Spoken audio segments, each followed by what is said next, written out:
की 1977ला जागतिक महिला वर्ष म्हणून जाहीर करण्यात आलं।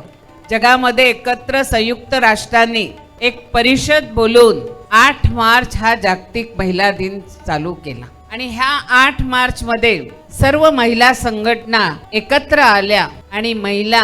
ही अबला नसून ती सबला आहे त्याच्यासाठी सर्वांनी प्रयत्न केले। आज महाराजांच्या नाणेच पासून ते अनेक राज्यांमध्ये आज महिला दिन साजरा होत आहे आणि उद्ध्वस्त झालेले संसार जोडण्याचं काम कोणी केलं असेल तर ते रामानंद स्वामी आपले नरेंद्र महाराजांनी केलेलं आहे। महाराजांनी जेव्हा हा विडा हातामध्ये उचलला आणि स्त्रीचं महत्व काय आहे, स्त्री म्हणजे ती एक कोणाची तरी बायको आहे, कोणाची तरी मुलगी आहे, की कोणाची तरी सून आहे, हे न बघता कर्तव्यवार सून आणि कर्तव्यवार महिला कशी तयार होईल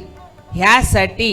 ज्ञानाची शिदोरी देऊन आपणा सर्वांना घडवण्याचं काम त्यांनी केलेलं आहे। आणि हे करत असताना मला आठवतं की ज्या वेळेला मी ठाणे ग्रामीण जिल्ह्याचे अध्यक्ष होते भारतीय जनता पार्टीची, जव्हार, मोखाडा, तलासरी, उर्से, नानिवली ह्या भागामध्ये जेव्हा प्रवास करीत होती त्या वेळेला अनेक पीडित महिला होत्या की नवरा दारू पिऊन यायचा, मारहाण करायचा, ती कष्टाळू महिला आपला संसार करायची, पण नंतर बाजूच्या पाड्यावरची बायको नाणेजला जाते, मला सुद्धा जायचं आहे आणि त्याच्यामधून आपण म्हणाल जसं